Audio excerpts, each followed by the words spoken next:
Hello friends, welcome to the success Kendra. Friends, इस video में हम लोग 2213 पोस्ट बिहार दरोगा मेंस एग्जाम के लिए केबीसी नैनो का जो नया प्रैक्टिस बुक आया हुआ है उसका सेट नंबर 9 इस वीडियो में हम डिस्कस करेंगे। इससे पहले ऑलरेडी हम लोगों ने सेट नंबर 1 से लेकर के 8 तक को कवर कर लिया था। तो फ्रेंड्स, अगर आपने नहीं देखा है तो देख लीजिएगा। इन सभी वीडियोज़ का लिंक मैंने आज की इस वीडियो के डिस्क्रिप्शन बॉक्स में दे दिया है। और फ्रेंड्स, चैनल पर अगर आप पहली बार आए हैं तो चैनल को सब्सक्राइब कर लीजिएगा और बेल आइकन को यानी कि जो घंटी का निशान है उसको जरूर दबा लीजिएगा, ताकि जब भी बिहार दरोगा मेंस से रिलेटेड कोई भी इंपॉर्टेंट वीडियो अपलोड किया जाए तो उसका नोटिफिकेशन सबसे पहले आपके पास पहुंच जाए। तो चलिए फ्रेंड्स, बिना देरी किए हुए आज का सेशन स्टार्ट करते हैं।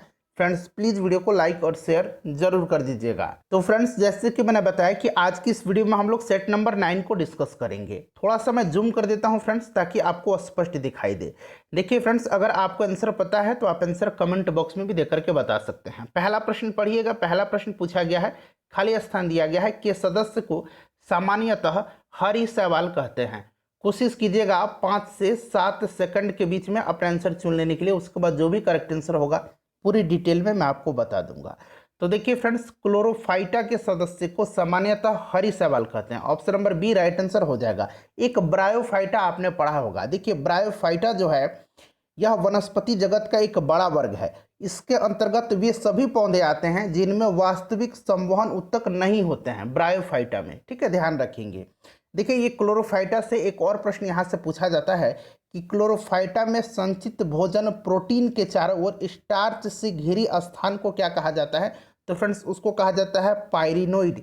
यहाँ मैं लिख देता हूँ, उसको क्या कहा जाता है? पायरिनोइड कहा जाता है। ठीक है, ध्यान रखेंगे। ये प्रश्न पूछा जाता है कि क्लोरोफाइटा में संचित भोजन प्रोटीन के चारों ओर स्टार्च से घिरी रचना को या संरचना को पायरिनोइड कहते हैं। ठीक है। और फ्रेंड्स, शैवालों का अध्ययन क्या कहलाता है?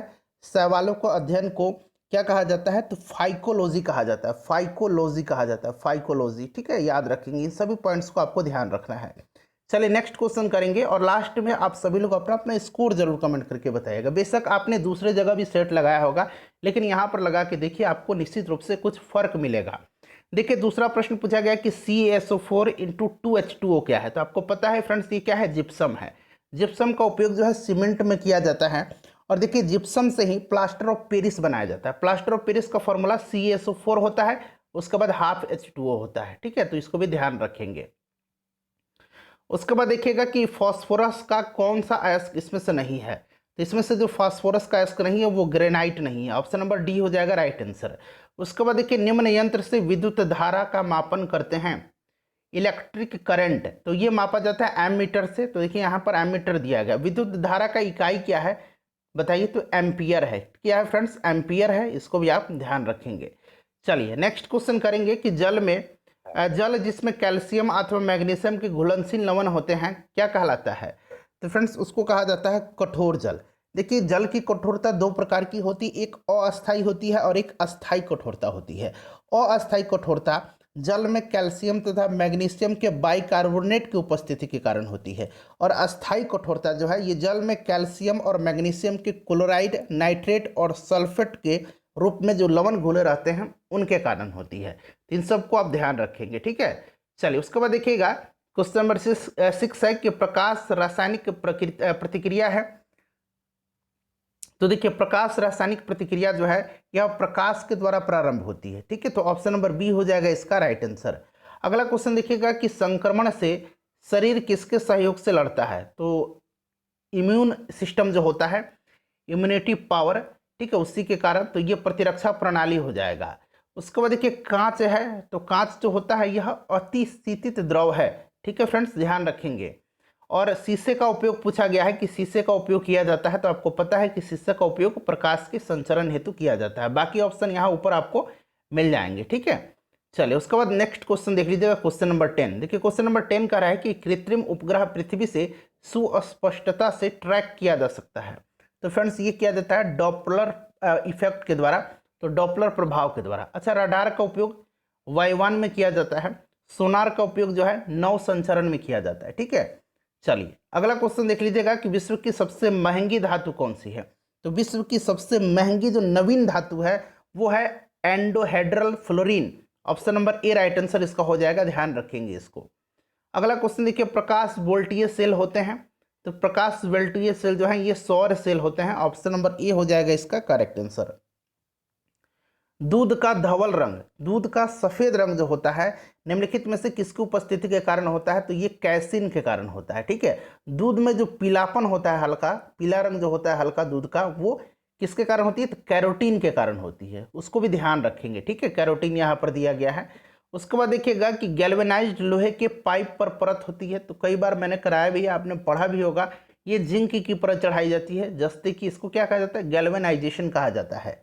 अगला क्वेश्चन देखिएगा कि नेक्स्ट क्वेश्चन है हमारा कि पानी का बुलबुला किस कारण से चमकता? अच्छा ध्यान से सुनिएगा। देखिए पानी में एक हवा का जो बुलबुला होता है एक अवतल लेंस के रूप में कार्य करता है, और यह बुलबुला चमकता किसके कारण से है? तो प्रकाश के पूर्ण आंतरिक परावर्तन के कारण। Option number A right answer इसका हो जाएगा। उसके बाद नेक्स्ट क्वेश्चन देखिएगा कि नांगल किसके लिए जाना जाता है? नांगल जो है ये पंजाब का एक शहर है, और नांगल जो है ये उर्वरक उत्पादन के लिए जाना जाता है। ऑप्शन नंबर सी इसका करेक्ट आंसर हो जाएगा। नेक्स्ट क्वेश्चन हमारा है, देखिए मिलान करना है सूची 1 को सूची 2 से। यहां पर आइए, देखिए सूची 1 में दिया गया है दक्षिण भारत के समुद्रगुप्त के समकालीन नरेश, और दूसरी तरफ उनके राज्य दिए गए हैं। ठीक है, तो ये जो धनंजय था ये आपका कहाँ का शासक था? उसका राज्य जो था ये पूछा गया। तो ये राज्य कौस्थलपुर था। कौस्थलपुर, यहाँ ऐसे में लिख देता हूँ कौस्थलपुर। ठीक है, तो देखिए यहाँ पर कुस्तलपुर यहाँ पर दिया गया है, तो ये 3 नंबर से मिलान हो जाएगा। उसके बाद नील राज जो है ये आपका हो जाएगा अवमुक्त। उग्रसेन जो है ये आपका हो जाएगा पालका, और विष्णु गोपा जो है ये आपका हो जाएगा कांची। ठीक है, तो इसका जो सही मिलान हो जाएगा वो हो जाएगा 3, 1, 4 और 2। ठीक है, तो नीचे आइए कूट में देखिए 3, 1, 4, 2 ऑप्शन नंबर सी में दिया गया है। अगला क्वेश्चन देखिए, जहांगीर ने मुख्यतः निम्नलिखित में से किस कला को संरक्षण दिया था? तो आपको पता है फ्रेंड्स कि चित्रकला का स्वर्ण युग कहा जाता है जहांगीर के शासनकाल को, और स्थापत्य कला का स्वर्ण युग शाहजहां के शासनकाल को कहा जाता है। तो इसको भी आप ध्यान रखेंगे। चलो उसके बाद देखिएगा, और हिंदी का स्वर्ण युग कहा जाता है अकबर के शासनकाल को। देखिए भारतीय राष्ट्रीय कांग्रेस के पहले अध्यक्ष कौन थे? तो WC बनर्जी थे, व्योमेश चंद्र बनर्जी। पहला अधिवेशन बंबई में 1885 में हुआ था। टोटल 72 प्रतिनिधियों ने हिस्सा लिया था। ठीक है, दूसरा अधिवेशन 1886 में हुआ था कोलकाता में। दादा भाई नौरोजी ने उसकी अध्यक्षता की थी। उसका देखिए उसके बाद है कि अबुल फजल द्वारा अकबरनामा, आईने अकबरी भी इन्होंने लिखा था, इसी का भाग है आईने अकबरी। अकबरनामा पूरा किया था। अकबरनामा मूल रूप से किस भाषा में है? तो फारसी भाषा में है। 7 वर्षों में इन्होंने इसको पूरा किया था। अगला क्वेश्चन देखिए कि मौर्य साम्राज्य का 7 वर्गों में विभाजन विशेष रूप से उल्लेख किया गया है। तो ये कहाँ पर उल्लेख किया गया इसका? मेगास्थनीज की पुस्तक जो इंडिका है उसी में। ठीक है, तो ऑप्शन नंबर डी हो जाएगा। ये 7 वर्ग कौन कौन से हैं? तो ब्राह्मण एवं दार्शनिक ये पहला वर्ग हो गया, कृषक हो गया दूसरा वर्ग, तीसरा वर्ग पशुपालक एवं आखेटक हो गया, चौथा वर्ग व्यापारी मजदूर और कारीगर का हो गया, पांचवा वर्ग योद्धा और सैनिक का हो गया, छठा वर्ग निरीक्षक एवं गुप्तचर का हो गया, सातवां वर्ग मंत्री एवं परामर्शदाता का हो गया। ठीक है, चलिए आगे बढ़ते हैं फ्रेंड्स। भारत में कागज का प्रयोग कब से प्रारंभ हुआ? अच्छा, कागज का प्रयोग जो है, कागज का आविष्कार सर्वप्रथम चीन में हुआ था। 12वीं शताब्दी में भारत में इसका प्रयोग आरंभ हुआ। देखिए पंजाब भूमि हस्तांतरण अधिनियम कब पारित किया गया था? तो यह पारित किया गया था उस समय पंजाब प्रांत में भूमि स्वामित्व के हस्तांतरण को सीमित करने के उद्देश्य से 1900 में। ठीक है, चलिए उसके बाद देखिएगा कि 1919 में जब मॉन्टेग्यू चेम्सफोर्ड अधिनियम पास हुआ तब इंग्लैंड के प्रधानमंत्री कौन था? उस समय इंग्लैंड का प्रधानमंत्री लॉर्ड जॉर्ज था। Option number A right answer इसका हो जाएगा। ठीक है, मॉन्टेग्यू कौन था? तो मॉन्टेग्यू सचिव था और चेम्सफोर्ड उस समय वायसराय था। अगला क्वेश्चन देखिए, निम्नलिखित में से किसने इंडियन ओपिनियन नामक समाचार पत्र आरंभ किया था? तो ये क्या था? महात्मा गांधी ने। अच्छा, एनी बेसेंट ने न्यू इंडिया और कॉमनवेल्थ का प्रकाशन किया था। ध्यान रखेंगे, न्यू इंडिया और कॉमनवेल्थ। अगला क्वेश्चन हमारा कि निम्नलिखित में से कौन सा एक हड़प्पा का बंदरगाह है? फ्रेंड्स प्लीज वीडियो को लाइक कर दीजिएगा। आपसे मैं रोज रिक्वेस्ट करता हूं कि वीडियो को लाइक करें और इसे शेयर जरूर करेंगे। ठीक है, फेसबुक ग्रुप में है, व्हाट्सएप ग्रुप में है, टेलीग्राम ग्रुप में है, वहां इसे जरूर शेयर कीजिएगा। देखिए ये लोथल हो जाएगा, option number B right answer हो जाएगा। ये गुजरात में है, भोगवा नदी के तट पर। उसके बाद देखिए प्रांतीय सरकारों का गठन निम्नलिखित में से किस अधिनियम के तहत किया गया था? तो ये किया गया था 1935 के अधिनियम के तहत। 28 नंबर है कि करो या मरो का संबंध किस आंदोलन से है, तो आपको याद है डू और डाई, ये भारत छोड़ो आंदोलन हो जाएगा। उसके बाद देखिए इत्माद उद दौला का मकबरा आगरा में किसने बनवाया था, यमुना के तट पर है या इत्माद उद मकबरा, इत्माद उद दौला का मकबरा। देखिए इसका जो निर्माण करवाया था वो जहांगीर की जो पत्नी थी, इसमें से नूरजहां, इन्होंने करवाया था। नूरजहां के पिता थे मिर्जा गियास बेग, मिर्जा गियास बेग, ठीक है, और उन्हीं को यह पदवी दी गई थी इत्माद उद दौला, और ये जहांगीर के दरबार में मंत्री थे, और ये पदवी है, इत्माद उद दौला जो था पदवी था, गियास, मिर्जा गियास बेग इनका नाम था, और ये नूरजहां के मतलब फादर थे, ध्यान रखेंगे, ठीक है। चलिए राइट आंसर इसका हो जाएगा आपका नूरजहां। जयप्रकाश नारायण इस पार्टी से जुड़े हुए थे, तो आपको पता है कि सोशलिस्ट पार्टी से। उसके बाद देखिएगा कि 1857 के विद्रोह के बाद सरकार ने सिपाहियों को इन प्रांतों से चयन किया था, तो गोरखा, सिख और पंजाब के उत्तर प्रांत से। ऑप्शन नंबर सी हो जाएगा राइट आंसर। 32 नंबर देखिए, जहाँ एक्सप्लेनेशन की आवश्यकता है वहाँ मैं एक्सप्लेन करूँगा, आपका समय मैं व्यर्थ बिल्कुल नहीं करूँगा। देखिए भारत छोड़ो आंदोलन के समय इंग्लैंड के प्रधानमंत्री, भारत छोड़ो आंदोलन और स्वतंत्रता के समय, आज़ादी के समय, ये याद रखना है। भारत छोड़ो आंदोलन के समय विंस्टन चर्चिल थे, और आज़ादी के समय क्लेमेंट एटली थे, ठीक है। चलो उसके बाद देखिए बंबई में अखिल भारतीय व्यापार संघ कांग्रेस की स्थापना कब हुई थी, तो इसकी स्थापना MN जोशी, जोसेफ बैप्टिस्टा तथा लाला लाजपत राय के प्रयास से 1920 में किया गया था। ऑप्शन नंबर ए अखिल भारतीय व्यापार संघ। निम्न में से कौन सुमेलित नहीं है, तो देखिए लॉर्ड इरविन के समय गांधी इरविन समझौता हुआ था, सही है। लॉर्ड लिथगो के समय शिमला वार्ता हुआ था, ये गलत है। शिमला वार्ता जो है फ्रेंड्स ये कब हुआ था, तो 1945 में हुआ था, 1945 में, और उस समय कौन था, लॉर्ड बेबल था, लिथगो नहीं था, तो ये सुमेलित नहीं है। लिटन के समय दिल्ली दरबार का आयोजन 1877 में किया गया था। और देखिए लॉर्ड कर्जन जो था फ्रेंड्स, इसने तिब्बत में यंग हस्बैंड के नेतृत्व में एक मिशन भेजा था, तो ये भी सही है, ठीक है। तो ऑप्शन नंबर बी हो जाएगा राइट आंसर, ये सुमेलित नहीं है। फिर से सुमेलित करना है, देखिए उष्ण कटिबंधीय वन, तो ये आपका हो जाएगा साइलेंट वैली। शंकु वृक्ष वन जो है ये आपका हो जाएगा हिमाचल प्रदेश। कच्छ वनस्पति ये आपका सुंदरवन हो जाएगा, और पतझड़ वन जो है ये राजस्थान हो जाएगा। तो राइट आंसर 4 2 1 3, 4 फिर 2 फिर 1 और 3। तो देखते हैं नीचे कहाँ पर दिया गया है, 4 2 1 3 ऑप्शन नंबर डी में दिया गया है, ठीक है। चलिए आगे बढ़ते हैं। भारत में निम्नलिखित में से कौन सा राज्य देश के 70% से अधिक कॉफी अकेले पैदा करता है, तो कॉफी का उत्पादन जो है सबसे ज्यादा कहाँ होता है, कर्नाटक में होता है, ठीक है फ्रेंड्स, ध्यान रखेंगे। तमिलनाडु जो है यह सबसे ज्यादा लौंग और इमली का उत्पादन करता है। केरल जो है सबसे ज्यादा इलायची का उत्पादन करता है। महाराष्ट्र जो है ये सबसे ज्यादा प्याज का उत्पादन करता है, तो सबको ध्यान रखेंगे। उसके बाद देखिए फिर से मिलान करना है, ये एक तरफ क्या दिया गया है, एक तरफ ज्वालामुखी दिया गया है। एटना जो है ये सिसिली प्रांत में है। विसुवियस जो है ये आपका इटली हो जाएगा। उसके बाद यूरिबस जो है ये आपका रॉस द्वीप हो जाएगा, और कोटोपैक्सी जो है ये इक्वाडोर हो जाएगा, ठीक है फ्रेंड्स। तो राइट आंसर इसका क्या हो जाएगा, राइट आंसर इसका मिला लेंगे हम 2 1 4 3, ठीक है। राइट आंसर इसका क्या हो जाएगा, 1 मिनट, राइट आंसर का 4 हो जाएगा, सॉरी 4, फिर हो जाएगा आपका 3 4 3, हाँ। उसके बाद हो जाएगा आपका 4 3 1 2 1 2, राइट आंसर यहाँ पर मिलाएंगे 4 3 1 2, ऑप्शन नंबर बी में दिया गया है। चलिए आगे बढ़ते हैं। अगला प्रश्न है हमारा फ्रेंड्स 38 नंबर की, वन आच्छादित क्षेत्र सर्वाधिक। अब ध्यान से सुनिए, जो नया फॉरेस्ट रिपोर्ट आया है ना, उसके हिसाब से अगर हम बात करें तो देश में कुल वन एवं वृक्ष आवरण देश के कुल भौगोलिक क्षेत्रफल का 24.62% है, ठीक है। सबसे ज़्यादा वृद्धि आंध्र प्रदेश में हुआ है, सबसे ज़्यादा वनावरण मध्य प्रदेश में है, सबसे ज़्यादा प्रतिशतवार अगर वनावरण पूछा जाएगा तो मिजोरम में है। इन सबको ध्यान रखेंगे आप। राइट आंसर इसका पूर्वी डेक्कन हो जाएगा, ठीक है। डेक्कन जो है फ्रेंड्स आपको पता है दक्कन का पठार, क्लियर।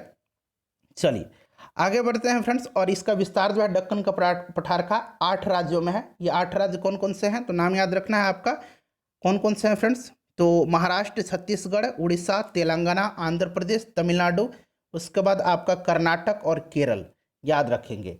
चलिए आगे बढ़ते हैं। भारत की काली मिट्टी उत्पादन के लिए बहुत उपयुक्त होती है, तो ये कपास की खेती के लिए होती है। काली मिट्टी को रेगुर मृदा भी कहा जाता है। उसके बाद देखिए भारत के किस राज्य में कपास का औसतन उत्पादन सर्वाधिक है, देखिए औसत उत्पादन पूछा गया है, सिर्फ उत्पादन पूछता है ना, कपास का उत्पादन सबसे ज़्यादा तो गुजरात में होता है, औसत उत्पादन आंध्र प्रदेश में होता है। अगला क्वेश्चन देखिए, निम्नलिखित सागरों में से किसमें औसत लवणता सर्वाधिक है? तो ये है डेड सी में, मृत सागर। अच्छा, मृत सागर जो है यह जॉर्डन और इजराइल के बीच में है, ठीक है। यह जॉर्डन और इजराइल के बीच में जमी हुई एक नमक की झील है, जमी हुई एक नमक की झील है। सागरीय लवणता का मुख्य स्रोत क्या है? तो सबसे मुख्य स्रोत जो हो जाएगा ये नदी हो जाएगा, ठीक है। उसके बाद नेक्स्ट क्वेश्चन करेंगे। देखिए, उष्ण कटिबंधीय, एक तरफ वन का प्रकार दिया गया, दूसरी तरफ प्रदेश दिया गया। उष्ण कटिबंधीय सदाबहार जो है ये आपका हो जाएगा शिलोंग, पठार और सह्याद्री। मॉनसून जो हो जाएगा फ्रेंड्स, ये आपका क्या हो जाएगा? ये हो जाएगा आपका छोटा नागपुर, पठार और शिवालिक। शीतोष्ण जो है ये आपका हो जाएगा शीतोष्ण पूर्वी और पश्चिम हिमालय, नीलगिरी हो जाएगा। और कच्छ जो है मैनग्रोव, ये पश्चिम बंगाल और तराई हो जाएगा, ठीक है। तो राइट आंसर इसका हो जाएगा 2 1 2 1 फिर 4 और फिर 3। तो आइए देखते हैं, 2 1 4 3 2 1 4 3 2 1 4 3 यहाँ पर दिया गया है, ऑप्शन नंबर सी। अगला क्वेश्चन देखिए, महाराष्ट्र एवं कर्नाटक में पश्चिम घाट को क्या कहा जाता है? तो ये सह्याद्री कहलाते हैं, आपको पता भी होगा पहले से। अगला प्रश्न देखिएगा कि खेती के अंतर्गत क्षेत्र के अनुसार भारत में सबसे महत्वपूर्ण खाद्य फसल कौन सी है? तो ये चावल है, ठीक है, चावल है, याद रखेंगे। दामोदर घाटी निगम की स्थापना, देखिए दामोदर घाटी बहुउद्देशीय जो दामोदर घाटी नदी परियोजना है, यह स्वतंत्र भारत की पहली बहुउद्देशीय नदी घाटी परियोजना है। 1948 में जो है इसकी स्थापना हुई थी। अगला क्वेश्चन देखिएगा, केसर का मुख्य उत्पादक राज्य या केंद्र शासित प्रदेश? अब यहाँ पर केंद्र शासित भी जोड़ लीजिएगा, यह आपका जम्मू कश्मीर हो जाएगा। उसके बाद देखिएगा कि धारणीय विकास की संकल्पना किससे संबंधित है? तो यह निक्षेपणीय स्रोत से है, ऑप्शन नंबर बी हो जाएगा। उसके बाद देखिए, निम्बू बाजगो नामक बांध जो है निम्नलिखित में से कौन सी नदी पर स्थित है? तो फ्रेंड्स यह जो है कहाँ पर है? तो यह लद्दाख में है। और यह किस नदी पर है? तो ये सिंधु नदी पर है। नेक्स्ट क्वेश्चन करेंगे। अगला क्वेश्चन है कि भारतीय न्याय की व्यवस्था में जब जनहित याचिका को शामिल किया गया था, पील को, PIL इसको कहा जाता है, पब्लिक इंटरेस्ट लिटिगेशन, ठीक है, पब्लिक इंटरेस्ट लिटिगेशन शामिल किया गया था। उस समय भारत के मुख्य न्यायाधीश कौन थे? तो PN भगवती थे, PN भगवती थे। देखिए फिर से मिलान करना है। देखिए, न्याय के पुनरीक्षण की शक्ति का परिसीमन जो है ये बताइए। ये आपका हो जाएगा पूरा, हाँ अब पूरा आ जाएगा आपका। देखिए थोड़ा सा कट रहा है नीचे, कोई बात नहीं, थोड़ा सा मैं छोटा कर देता हूँ ताकि ये पूरा स्क्रीन पर आ जाए। हाँ, अब देखिए, न्याय के पुनरीक्षण शक्ति का परिसीमन ये हो जाएगा आपका किससे? तो 38वां संशोधन, ठीक है। संपत्ति का अधिकार जो था इसको मौलिक अधिकार से हटाया गया कब? तो आपको पता है 44वां संविधान संशोधन। मताधिकार की आयु 21 से घटा करके 18 वर्ष किया गया था, यह आपका हो जाएगा 61वां संविधान संशोधन। उसके बाद उद्देशिका में पंथ निरपेक्ष शब्द जोड़ा गया था, 42वां संविधान संशोधन, ठीक है। तो अब आप इसको मिला लीजिएगा फ्रेंड्स। इसका राइट आंसर मैं आपको बता देता हूँ, यहाँ आइए। करेक्ट आंसर जो हो जाएगा इसका आपका हो जाएगा 3 4 1 2, 3 4 1 2, ऑप्शन नंबर सी में दिया गया है। भारत में पंचायती राज व्यवस्था का शिल्पी किसे कहा जाता है? तो देखिए, भारत में पंचायती राज व्यवस्था का जो शिल्पी कहा जाता है वो कहा जाता है BR मेहता, ठीक है, बलवंत राय मेहता को। भारत में पंचायती राज की शुरुआत जो हुई थी ये सर्वप्रथम राजस्थान में की गई थी, पंडित जवाहरलाल नेहरू के द्वारा 2 अक्टूबर 1959 को राजस्थान के नागौर से। अगला क्वेश्चन देखिए, निम्नलिखित में से किन अनुच्छेदों को राष्ट्रीय आपातकाल के दौरान निलंबित नहीं किया जा सकता है? तो ये कौन सा है फ्रेंड्स? यह जो आर्टिकल है, यह आर्टिकल कौन सा है? तो आर्टिकल कौन सा है बताइए? 20 और 21 है, ठीक है। आर्टिकल 20 में क्या है? तो अपराधों के लिए दोष सिद्धि के संबंध में संरक्षण है। और आर्टिकल 21 जो है ये प्राण एवं दैहिक स्वतंत्रता के संरक्षण से संबंधित है। नेक्स्ट क्वेश्चन देख लीजिएगा। अगला क्वेश्चन है कि मध्य भारत में स्थित पहाड़ियों का पश्चिम से पूर्व निम्नलिखित में से कौन सा क्रम सही है? तो सबसे क्रम जो सही दिया गया है ये आपका हो जाएगा सतपुड़ा, फिर महादेव, फिर मैकाल और फिर छोटा नागपुर। तो ये दिया गया है ऑप्शन नंबर बी। उसके बाद देखिए, निम्नलिखित में से किस राज्य में पंचायती राज का शुभारंभ सबसे पहले हुआ था? तो मैंने बताया था ना कि राजस्थान में हुआ था, ठीक है। निम्नलिखित में से कौन सा मूल अधिकार विदेशी नागरिकों को प्राप्त नहीं है? तो ये कौन सा मूल अधिकार है जो विदेशी नागरिकों को प्राप्त नहीं है? तो अभिव्यक्ति की स्वतंत्रता का अधिकार। अगला क्वेश्चन देखिए, भारतीय संविधान का अनुच्छेद 352 के अनुसार राष्ट्रीय आपातकाल की घोषणा निम्नलिखित में से किन परिस्थितियों में की जा सकती है? तो देखिए, यह परिस्थिति जो है यह युद्ध है, बाह्य आक्रमण है अथवा सशस्त्र विद्रोह है। तो option number D right answer इसका हो जाएगा। 352 राष्ट्रीय आपातकाल, 356 राज्यों में राष्ट्रपति शासन और 360 वित्तीय आपातकाल। उसके बाद 58 नंबर क्वेश्चन देखिएगा, इसमें से देखिए पूछा गया कौन सा सुमेलित नहीं है। अब देखिए फ्रेंड्स यहाँ पर मूल कर्तव्य यानी कि फंडामेंटल, बताइए ड्यूटीज, राइट नहीं, कर्तव्य दिया गया, ठीक है, अधिकार नहीं है, तो ये बिल्कुल सही दिया गया है। भाग 4 क में है। राज्य की कार्यपालिका शक्ति, ये भी सही है। भारत का महान न्यायवादी जो है यह भाग 5 में है। भारत के महान न्यायवादी, नियंत्रक एवं महालेखा परीक्षक, ये भाग 5 में है, ठीक है, ध्यान रखेंगे। क्लियर। आर्टिकल 76 में है भारत के महान न्यायवादी, अटॉर्नी जनरल, तो ये गलत दिया गया है, तो ऑप्शन नंबर सी हो जाएगा राइट आंसर। उसके बाद देखिएगा कि आज़ादी के बाद भाषा के आधार पर भारत के राज्यों का पुनर्गठन किस वर्ष हुआ था, तो आपको पता है कि 1956 में किया गया था, ठीक है। और भाषाई आधार पर गठित पहला राज्य आंध्र प्रदेश है। भारत सरकार का कौन सा अधिकारी सदस्य न होते हुए भारतीय संसद की कार्यवाही में भाग लेने का अधिकार रखता है, तो ये अटॉर्नी जनरल है, यानी कि भारत का महान न्यायवादी है। उसके बाद देखिएगा कि भारत के संविधान में मौलिक कर्तव्य किस संविधान संशोधन के द्वारा जोड़ा गया था। मौलिक कर्तव्य, तो फ्रेंड्स ये जोड़ा गया था 42वां संविधान संशोधन, ठीक है। मौलिक कर्तव्य जो है संविधान के भाग 4 क में 51 क के अंतर्गत इसको रखा गया। टोटल 11 मौलिक कर्तव्य हैं वर्तमान में, ध्यान रखेंगे। देखिए भारत का राष्ट्रपति किसके द्वारा हटाया जा सकता है, तो महाभियोग की प्रक्रिया जो है वो संसद में शुरू होती है और किसी भी सदन में, चाहे वो लोकसभा में हो या चाहे राज्यसभा में हो, महाभियोग स्टार्ट किया जा सकता है, तो संसद के द्वारा हो जाएगा। 42वां संविधान संशोधन के 10 आधार आदेशों को किस नाम से जाना जाता है, तो पहले जो था ना ये मौलिक कर्तव्य ही हो जाएगा। देखिए पहले मौलिक कर्तव्य 42वां संविधान संशोधन के 10 मौलिक कर्तव्य जोड़ा गया था और बाद में एक और मौलिक कर्तव्य जोड़ा गया जो वर्तमान में अब 11 हो गया है, ठीक है, तो ध्यान रखेंगे इसको। लोकसभा में आंग्ल भारतीय समुदाय को मनोनीत करने की शक्ति किसके पास है, बताइए, तो ये शक्ति राष्ट्रपति के पास होती थी। हालांकि ये जो एंग्लो इंडियन हैं, इनके आरक्षण की अवधि जनवरी 2020 में समाप्त हो गई और केंद्र सरकार ने उसको आगे नहीं बढ़ाया, तो ये अब खत्म हो चुकी है। भारत के राष्ट्रपति हो जाएगा राइट आंसर। 65 नंबर देखिएगा कि भारत में संघीय वित्त आयोग संबंध रखता है, तो संघीय वित्त आयोग है किस आर्टिकल में, 280 में, ठीक है, और यह केंद्र और राज्यों के बीच वित्त से, option number B. NK Singh जो है अभी वित्त आयोग के अध्यक्ष हैं। उसके बाद देखिए यदि भारत में राष्ट्रपति का पद खाली हो, उपराष्ट्रपति तथा भारत के मुख्य न्यायाधीश भी उपलब्ध नहीं है देश में, तो भारत का राष्ट्रपति किसे नियुक्त किया जाता है, तो सुप्रीम कोर्ट के वरिष्ठ न्यायाधीश को, इसमें से हो जाएगा ऑप्शन नंबर सी। उसके बाद देखिए भारत के संविधान की उद्देशिका के बारे में निम्नलिखित में से कौन सा या कौन से जो हैं यहाँ पर देखिए सही दिए गए हैं, ठीक है, तो देखिए सभी पढ़ेंगे। उद्देशिका स्वयं न्यायालय में परिवर्तनीय नहीं है, कौन सा है, ठीक है, तो सभी के सभी हैं, तीनों हैं, आप तीनों पढ़ लीजिएगा, तो 1, 2 और 3 इसका राइट आंसर हो जाएगा। उसके बाद देखिए बुलक कैपिटलिस्ट, यहाँ पर बैल पूंजीपति हिंदी में लिखा गया है, किससे कहा जाता है, तो उन किसानों को जिनके पास कुछ साधन तो हैं पर धनाढ्य नहीं है उनके पास, ऑप्शन नंबर सी हो जाएगा। भारत का संविधान सभा की अंतिम बैठक की सही तिथि बताइए। पहली बैठक कब हुई थी, 9 दिसंबर 1946 को। अंतिम बैठक 24 जनवरी 1950 को हुई थी, ठीक है। चलिए 26 नवंबर 1949 को संविधान सभा ने संविधान को अंगीकार किया था। निम्नलिखित में से कौन सा भारतीय अर्थव्यवस्था का प्रमुख लक्षण है, तो भारत की अर्थव्यवस्था मिश्रित अर्थव्यवस्था है, ऑप्शन नंबर सी हो जाएगा। उसके बाद नेक्स्ट क्वेश्चन देख लीजिएगा, अगला क्वेश्चन है फेमा, ठीक है, FEMA, ठीक है, फेमा, इसका फुल फॉर्म क्या होता है, तो फॉरेन एक्सचेंज मैनेजमेंट एक्ट, ठीक है, 1999, फॉरेन एक्सचेंज मैनेजमेंट एक्ट 1999 में यह पारित हुआ था। सन 2000 में यह आंशिक रूप से लागू किया गया था और 2002 में इसे अंतिम रूप से लागू किया गया। नेक्स्ट क्वेश्चन देखिएगा कि निम्नलिखित में से कौन सा वायु प्रदूषण के जैविक सूचक का प्रसिद्ध उदाहरण है, तो लाइकेन है, option number A right answer इसका हो जाएगा। उसके बाद देखिएगा यहाँ पर एक्सयूरिज लिखा गया, इसको अंग्रेजी में लिखेंगे ACTUARIES, ठीक है। ये संबंधित शब्द जो है यह है किससे, तो फ्रेंड्स बीमा से, ठीक है, बीमा से है, ध्यान रखेंगे।